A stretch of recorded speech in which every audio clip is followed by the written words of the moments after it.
que c'est pour Allah. Ce n'est pas ta volonté qui doit se passer là-bas, mais la volonté de Allah subhanahu wa ta'ala. C'est ça qui fait la différence entre propriété privée et ce qu'on a dédié à Allah subhanahu wa ta'ala. Ça, c'est très important. Tout ce qui doit se passer dans la mosquée doit être conformément à la charia. Est-ce que ça, c'est possible? Quelqu'un peut dormir dans une mosquée. Oui, les gens dormaient dans la mosquée du Saint-Prophète. Quelqu'un peut manger dans une mosquée, les gens mangeaient dans la mosquée du Saint-Prophète. Quelqu'un peut faire réunion dans une mosquée, les gens faisaient réunion dans la mosquée du Saint-Prophète. On peut faire baptême dans une mosquée, les gens faisaient baptême dans la mosquée du Saint-Prophète. On peut prier sur un cadavre dans la mosquée du Saint-Prophète. On priait sur les cadavres. Quand on peut faire mariage dans une mosquée, dans la mosquée du Saint-Prophète, on faisait ça. Tout ce que tu vas faire, il faut égaler ça à la mosquée du Saint-Prophète. Parce que notre mosquée, c'est le fils de la mosquée du Saint-Prophète. Parce que la mosquée du Saint-Prophète, c'est la dernière des mosquées. Le Saint-Prophète est le dernier des prophètes et sa mosquée est la dernière des mosquées. Il n'y a plus de prophètes. Cela veut dire que personne ne peut venir nous dire que ça là est permis tandis que le Saint-Prophète n'a pas permis, ou bien ça là est interdit tandis que le Saint-Prophète n'a pas interdit. Il va venir nous rappeler de ce que le Saint-Prophète a dit. Donc le Saint-Prophète demeure le dernier des prophètes, mais ça n'empêche que lui soit un prophète, mais il vient nous rappeler ce que le Saint-Prophète nous a enseigné. La mosquée du Saint-Prophète, c'est la dernière des mosquées. Wa anna masjidi haza akhir al-masajid. Ma mosquée, celle-ci est la dernière des mosquées. Mais jusqu'à demain, on est en train de construire des mosquées. Mais ces mosquées-là, la même chose qui se passe dans la mosquée du Saint-Prophète, c'est la même chose qui doit se passer dans cette mosquée. Sinon, ça ne devient pas la mosquée. La prière de Fajr, Zohar, Asr, Maghrib, Isha, Jumu'ah, Duha, Nafla. Tout ce qui se faisait dans la mosquée du Saint-Prophète, ça doit être l'office de la mosquée du Saint-Prophète, sallallahu alayhi wa sallam. Donc, il faut qu'on se réfère au prophète. Il faut qu'on se réfère au prophète. Pour que la mosquée soit une mosquée, on se pose la question. Est-ce que dans la mosquée du Saint-Prophète, ceci était faisable? Oui, c'est que c'est faisable. Dans la mosquée du Saint-Prophète, ceci n'était pas faisable, donc ce n'est pas faisable. Donc, je pense que la référence n'est pas à chercher de loin. On revient sur le deuxième sujet, ou par quel on avait commencé. On dit, Ya ayyuhallazina amanu iza nudiya lis-salat. Oh, vous qui avez cru. Si on fait l'appel à la prière le jour du vendredi, toutes les activités doivent être arrêtées. Comme il y a deux appels. La première appel, ça c'est un préparé. On prépare. Ah, on dirait qu'ils ont fait l'appel. Deuxième appel, c'est fini. On ferme les boutiques. On arrête les activités. Maintenant, on doit aller à la mosquée. Face à eux. D'autres nous disent qu'il faut se hâter pour aller à la mosquée. Parce que précipite-toi pour aller à la mosquée. Omar ibn Khattab dit non, que ça ne doit pas dire cela. Parce que le Saint-Prophète dit en allant dans une mosquée pour aller à la prière, il ne faut pas te précipiter. Sinon, tu vas rentrer dans la mosquée avec une précipitation, en train de respirer d'une manière qui va déconcentrer ta manière de prier. Qu'il faut marcher paisiblement. Le raka que tu as trouvé, tu vas faire ça. Ce qu'ils ont fait avant toi, tu vas te rattraper. Donc cela veut dire qu'on ne court pas pour aller à la mosquée. Mais on se prépare pour aller à la mosquée. On se prépare. Prépare-toi. Laisse tes activités. Où on va? À la mosquée. Si tu marches, c'est bon. Si tu as des engins tels que vélo, ou moto, ou voiture, ou avion, ou quelque chose qui te permet de partir un peu vite, sans que ça puisse agir sur ta concentration, alhamdulillah. Mais il ne faut pas courir. Ça te déconcentre. Donc on doit se préparer, il a zikrillah, pour aller au rappel de Allah subhanahu wa ta'ala à la prière. Wazarul bay. On doit laisser nos négoces, nos activités.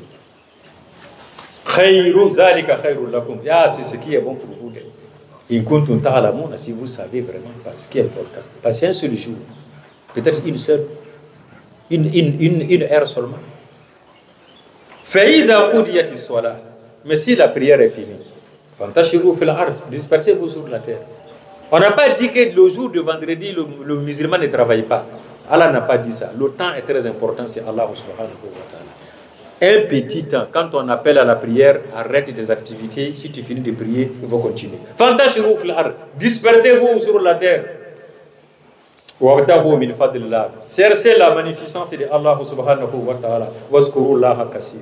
Rappelez-vous de Allah subhanahu wa ta'ala.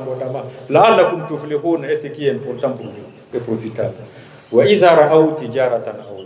Mais quand les gens voient les commerces, le moment que l'affaire est faite, c'est en ce moment que l'activité commence à marcher, ou bien ici donne à des futilités, les gens s'en vont vers la futilité. Et on te laisse, toi, Mohammed sallallahu alayhi wa sallam, qaïman, étant debout dans le sermon. Tu es en train de les appeler à Allah, mais les gens te donnent dos parce qu'ils ont autre activité à faire. Qul, dis-le, ma indallah khayru min Allah, ce qui est émanant de Allah Ta'ala est plus meilleur que ce que vous êtes en train de chercher. Min Allah, plus bon que vos distractions. Wa min atijara, et vos activités. Wallahu khayru razikin, et Allah est le meilleur provisionnaire. Vous êtes en train de chercher votre provision, c'est Allah qui est un provisionnaire. Les gens disent, quand Mohammed sallallahu alayhi wa sallam était à Médine, étant dans la mosquée, un jour de vendredi, les gens sont venus avec des tam-tams, comme les vendeurs, ils ont l'habitude de faire dans les ventes aux enchères. Ils ont commencé à taper les tam-tams, les commerçants sont sortis partout avec leurs marchandises, que les compagnons du Saint-Prophète sont sortis dans la mosquée pour aller voir les commerçants et ceux qui sont en train de taper les tam-tams. La mosquée était presque vidée. On dit que ça restait seulement peut-être 12 personnes. D'autres disent que ça restait seulement 3 personnes. Et voilà l'avertissement qui a été donné par Allah subhanahu wa ta'ala. Les compagnons du Saint-Prophète qui ont laissé leurs champs, leurs animaux, leurs femmes, leurs enfants, leurs villes, leur honneur, pour l'amour de son prophète, et ils sont dans la mosquée, le prophète en train de faire sermon, et puis ils vont sortir de la mosquée, aller écouter une telle futilité. Est-ce que ça a été bien dit? Ce ne sont pas des vagabonds comme nous. Même nous-mêmes, on se respecte étant dans la mosquée. S'il y a des gens qui sont en train de taper tam-tam, on va sortir dans la mosquée pour aller les regarder.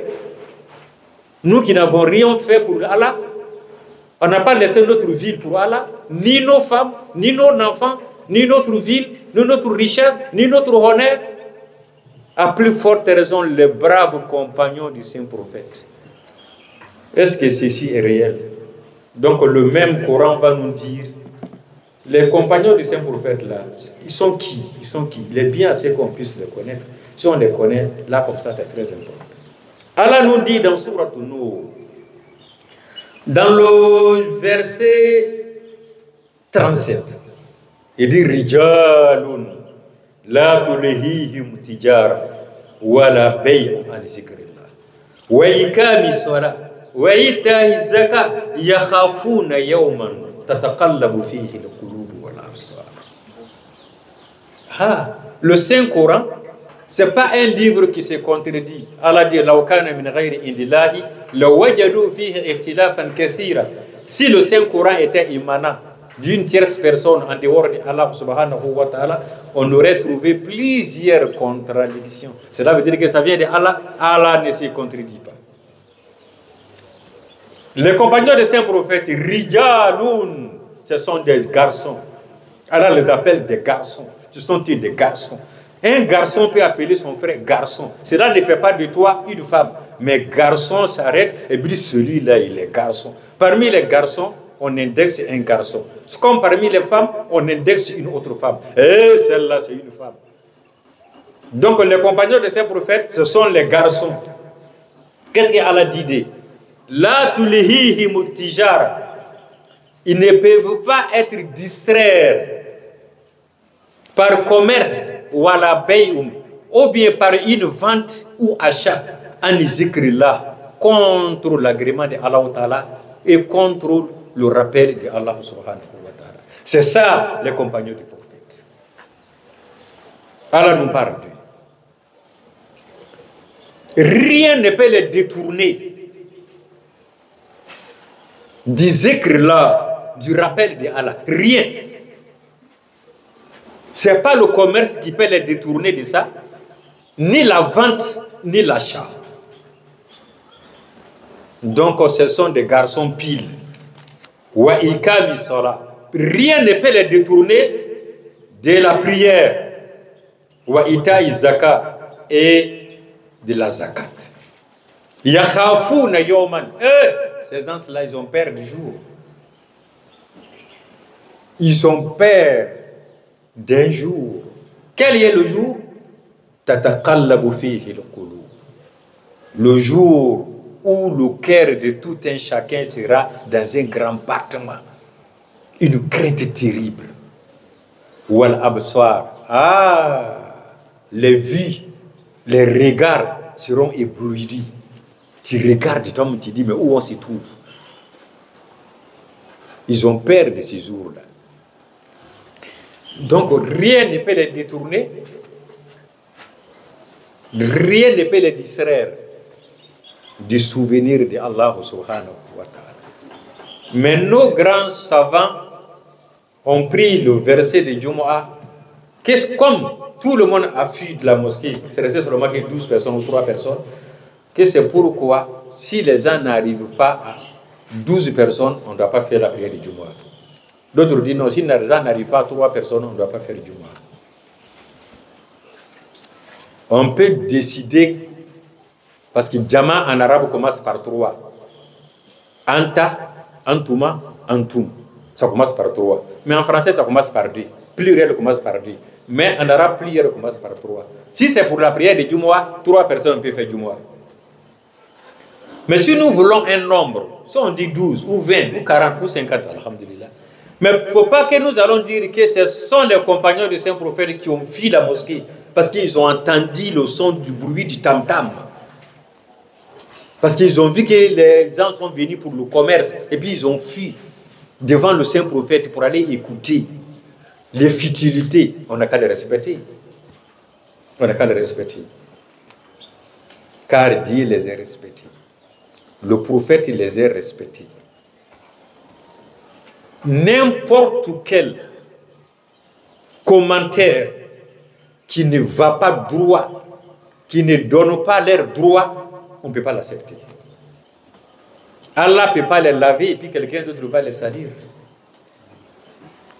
Donc ce sont des gens qui sont lavés par Allah subhanahu wa ta'ala. Qui ont été blanchis par Allah subhanahu wa ta'ala. Qui ont été honorés par Allah subhanahu wa ta'ala. Donc ce sont les garçons piles. C'est pourquoi Allah dit Rijal. Ce sont des garçons. Qui aiment, qui n'aiment que le saint prophète sallallahu alayhi wa sallam. Plus que eux-mêmes, leur propre personne, plus que leur père, plus que leur mère, plus que leurs femmes, plus que leurs enfants. Et les femmes aiment le saint prophète plus que leur propre mari. On ne peut pas quand même les lancer des pierres. Si on n'a pas pu leur lancer des fleurs, il ne faut pas qu'on va les lancer des pierres. Ce sont des garçons que nous devons les imiter. Nous, on ne peut pas être plus meilleurs qu'eux. Sauf aussi Allah nous octroie peut-être sa grâce, parce qu'il y a la grâce aussi qui compte. Le saint prophète sallallahu alayhi wa sallam, grâce à lui, comme il a dit, il dit, lui, ses suivants sont égales à la saison. Le début de la saison, c'est ça qui est fruitier, ou bien la fin de la saison, on ne sait pas.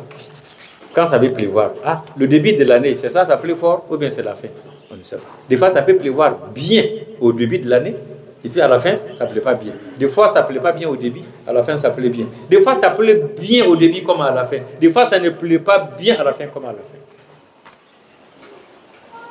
Donc, nous sommes identiques à la saison. La saison peut être bien comme la fin, le début comme la fin.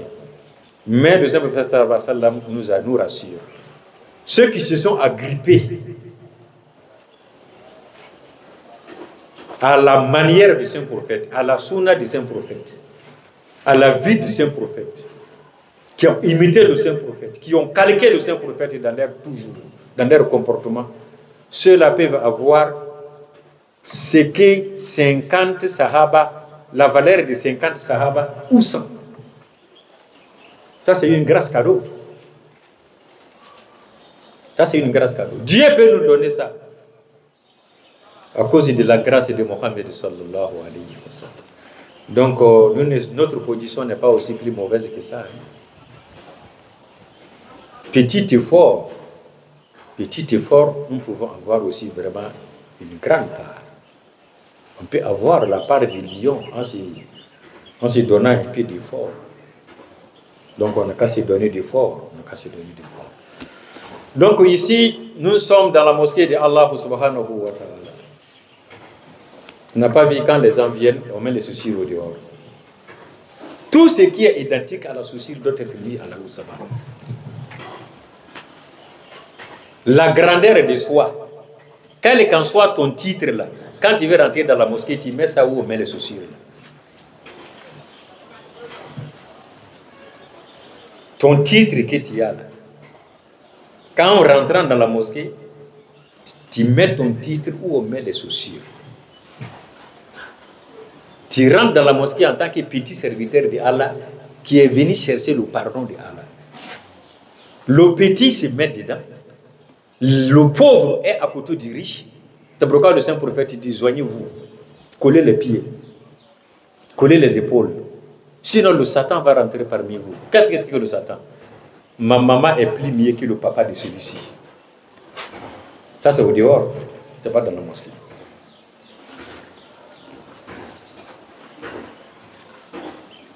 Le roi et son serviteur sont dans la mosquée, ils s'asseyent à côté.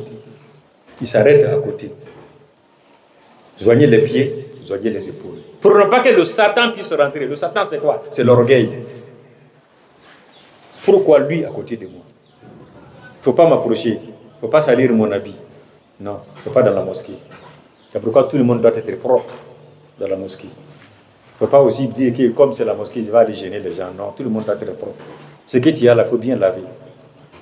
Toi, il faut te bien laver pour aller à la mosquée. Tout le monde est petit serviteur devant Allah. On vient chercher l'agrément de Allah subhanahu wa ta'ala. Quand tu sors, tu prends maintenant ton titre devant là, où tu as mis la chaussure là. Tu prends ton titre là-bas et puis tu t'en vas. Mais en rentrant, il faut mettre ton titre où on met les chaussures. Tu rentres dans la mosquée en tant qu'un petit serviteur qui vient demander le pardon de Allah subhanahu wa ta'ala et sa grâce et sa clémence. Comme tout autre, femme comme garçon, enfant comme grand, le riche comme le pauvre, le commandant comme le commandé, l'employé comme l'employeur. Tout le monde vient en tant que petit serviteur dans la mosquée. En sortant maintenant, tu prends ton titre où tu avais déposé ta chaussure. Donc, pas seulement que les chaussures visibles qui sont devant la mosquée, nos chaussures invisibles doivent être mises devant la mosquée. Il y a les chaussures visibles et il y a les chaussures invisibles qui doivent être mises là-bas.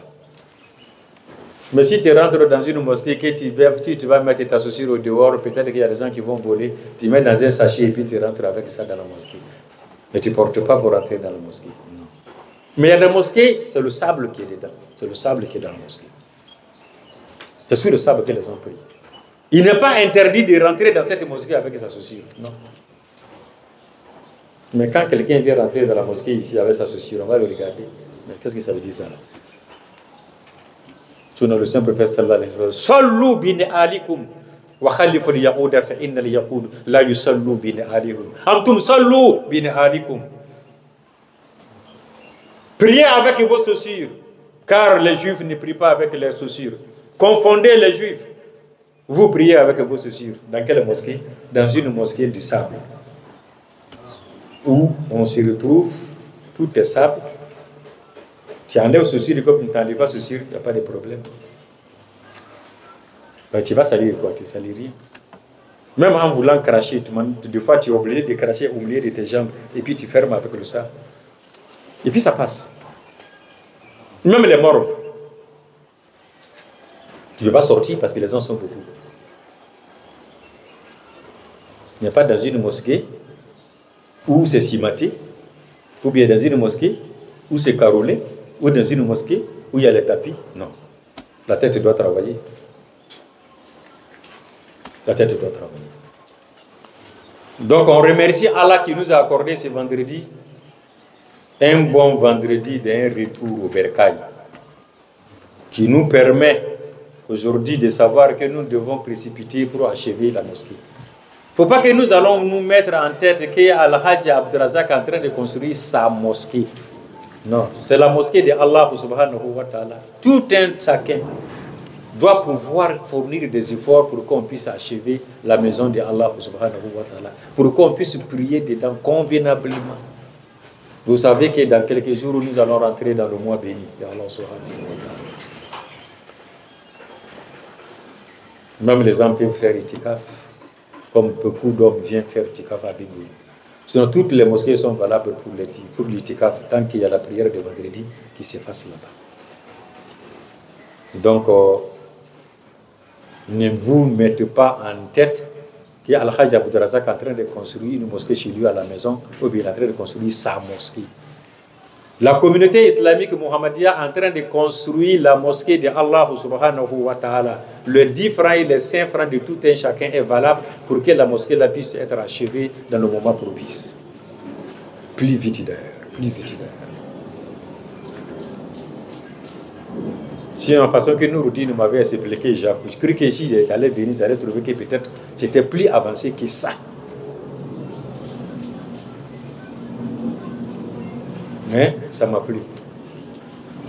Parce que la première mosquée de Saint-Prophète, je pense que ceci-là est plus construit que ça. Parce que c'était les branches de dattiers qui étaient en haut. Et puis le sable. Et puis quand ça pleut, quand le Saint-Prophète sallallahu alayhi wa sallam fait sujoud, quand il soulève la tête, l'eau coulait sur sa figure. Je pense qu'avec ça, là, si ça pleut, je pense qu'on ne va pas faire sujoud dans l'eau. Hein. Et puis avec les tapis, je pense que déjà nous sommes dans une bonne position. On demande à Allah d'agréer vraiment nos prières, qu'Allah soit content de nous et qu'il soit satisfait de nos œuvres. ونستعينه ونستغفره ونؤمن به ونتوكل عليه ونعوذ بالله من سيئات أعمالنا من يهده الله فلا مضل له ومن يضلله فلا هادي له ونشهد أن لا إله إلا الله وحده لا شريك له ونشهد أن محمدا عبده ورسوله عباد الله رحمكم الله إن الله يأمر بالعدل والإحسان وإيتاء ذي القربى وينهى عن الفحشاء والمنكر والبغي يعظكم لعلكم تذكرون الله يذكركم وادعوه يستجب لكم ولذكر الله أكبر